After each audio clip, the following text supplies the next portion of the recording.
रत्नागिरी सिंधुदुर्ग लोकसभा मतदारसंघातील महाविकास आघाडीचे उमेदवार विनायक राऊत यांनी प्रचाराचा धडाका सुरू केलेला आहे. त्यांच्या प्रचारार्थ नाचणे आणि हरचेरी जिल्हा परिषद गटात महाविकास आघाडीचा मेळावा झाला. या मेळाव्यात बोलताना विनायक राऊत यांनी नारायण राणे यांच्यावर जोरदार शरसंधान साधले. प्रकल्पाच्या नावावर नारायण राणे जमिनी हडप करतात असा गंभीर आरोप राऊत यांनी केला. तर तुम्ही जमिनी हडप करायला लागलात आणि त्या जमिनीवर तुमच्या सगळ्या सोयऱ्यांची पाटी लावायला लागलात तर विरोध करायचा की नाही करायचा बाबांनो?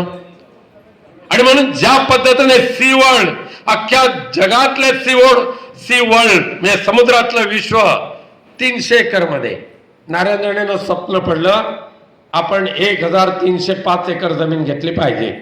300 सी वर्ल्ड आणि 1000 एकर स्वतःच्या मालकीच्या हॉटेलसाठी.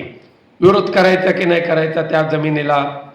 चिपी विमानतळ, हवी तेवढी जागा घ्या विमानतळाला, पण विमानतळाच्या नावाखाली 937 एकर जमीन हडप करायला गेलात तुम्ही.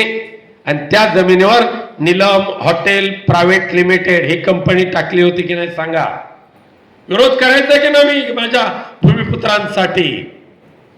त्यामुळे प्रकल्पाच्या नावाखाली जमीन हडप करणारा एकमेव राज्यकर्ता, एकमेव मोदी साहेबांच्या मंत्रिमंडळातला मंत्री, त्याचं नाव नारायण राणे. आणि रत्नागिरीमध्ये सुद्धा काल भाषण करत असताना रत्नागिरीकरांची धमकी दिलेली आहे.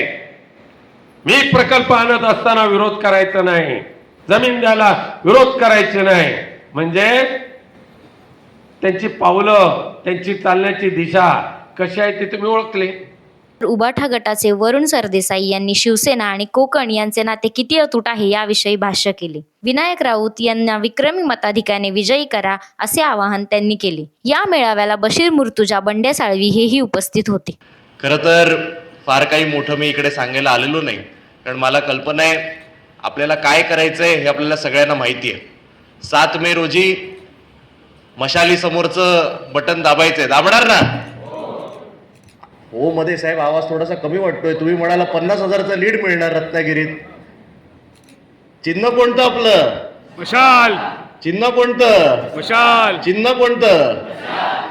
सगळ्यांना सगळं माहिती आहे, फार काही सांगण्यासारखं नाहीच आहे. त्यामुळे गेल्या 10 वर्षापासून विनायक राऊत साहेबांचा जो काही संपूर्ण त्यांनी काम केलेलं आहे त्याचा लेखाजोखा हे ते स्वतः मांडणारच आहेत. त्यामध्ये मी काही फार जास्त सांगणार नाही. मी आपल्याला एवढंच सांगू इच्छितो की रत्नागिरी जिल्हा हा शिवसेनेच्या स्थापनेपासूनच शिवसेनेचा बालेकिल्ला राहिलेला आहे.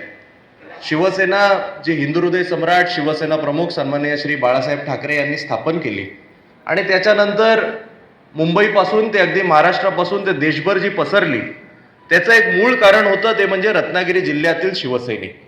आजही पक्षामध्ये फूट पडल्यानंतर मुंबईमध्ये जी शिवसेना अबाधित राहिलेली आहे. किंबहुना आता जेव्हा कधी मुंबई महानगरपालिकेच्या निवडणुका होतील, गेल्या वेळी जेवढे नगरसेवक निवडून आले होते त्याही पेक्षा जास्त नगरसेवक यावेळी निवडून येतील.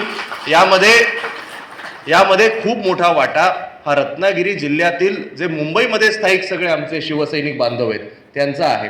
टाइम्स डिजिटलला लाईक करा, सबस्क्राईब करा, शेअर करा आणि बेल आयकॉन दाबायला विसरू नका. पाहत रहा टाइम्स डिजिटल.